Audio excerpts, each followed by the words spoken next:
The biggest challenge from a business perspective is just the uncertainty that's out there. Again, we take the interest rates as the example. Are interest rates going to go up? 6 months ago, most people would have said yes. Nowadays, people are going to say, well, they're going to be flat or maybe a rate reduction early 2015. That puts a different lens on my business as to how's the cost of funding our business going to change. So the uncertainty is definitely out there. The other thing for me is this, the changing role of the CFO. We're not just the P&L, the reports and the forecasts. We're being brought into the business in many different facets of, are the investments working, looking at the customer side of things, the products, do we have the right products and services out there to maintain the growth and react to change. That puts an awful lot of more pressure on me and my team to actually find the time to provide the right level of support to our business partners. Being pulled into more and more meetings today than we ever were in the past. So my ability to step back as the CFO and take the broader view and take stock of the situation gets harder and harder to prioritise. It's really dealing with uncertainty, but with uncertainty comes a lot of opportunity at the same time. It's more how you change your attitude to doing your job on a day-to-day basis, how you adapt your skill sets, how you add value to create value for the corporation, how you come to the work every day with a growth mindset, about how you can capture that opportunity that's out there at the moment.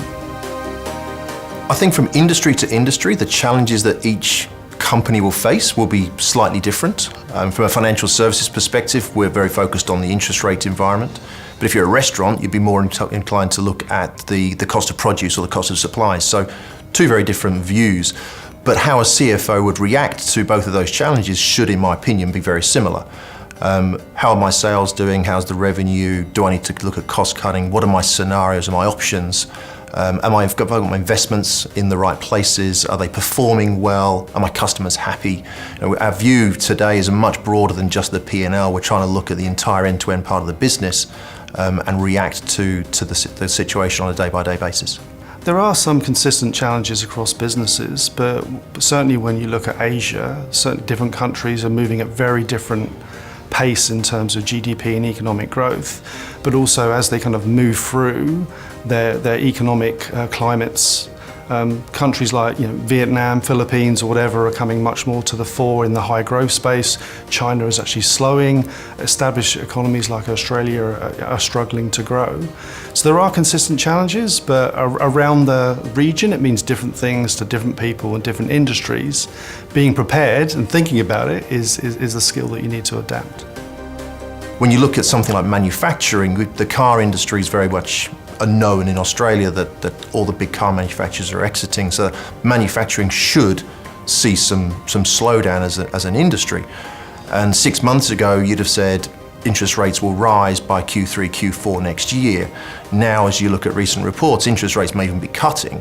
Cost of exports will become better for Australian companies, so maybe manufacturing has a different outlook now than it did 6 months ago, which lends itself to the need for a CFO to run the scenarios and look at different ways of managing the outlook. I think a number of companies are really looking to the future and how they can redesign their organisation to be able to respond. In the American Express research, we found that 45% of CFOs felt their business was at real risk of failure if they weren't redesigning their organisation for the future.